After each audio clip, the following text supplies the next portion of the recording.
Ümitler yaşayır yüreğimizde. Bazen hayat yolu yorur insanı. Bu ağlı qaralı dünyanı gezdim. Çetin sınavlarda tanınır hamı. Gençliğim ötüştü, keçti ömürden.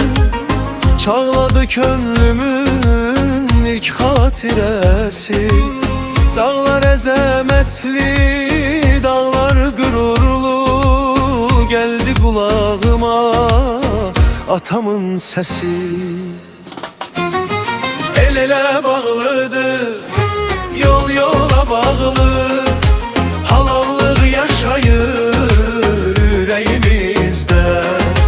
Çığır hara gediriz, hara gedir. Derdin şəlesi var küreğimizde.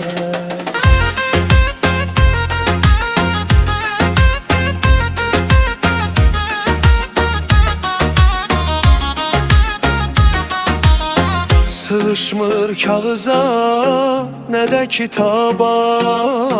Hayatın ne kadar imtihanı var.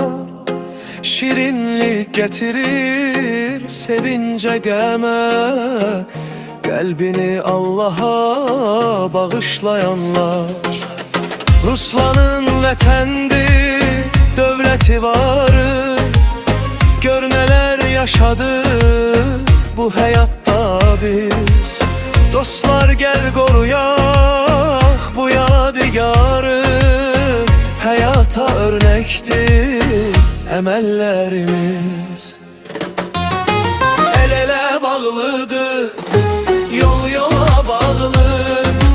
Halallığı yaşayır yüreğimizde. Çığır hara gediriz, hara gedir. Derdin şəlesi var küreğimizde.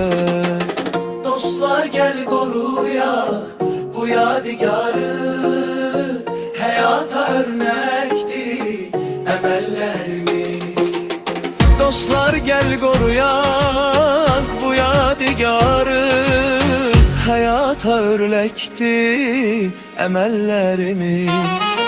El ele bağlıdır, yol yola bağlı. Halallığı yaşayır yüreğimizde. Çığır hara gediriz, hara gedir.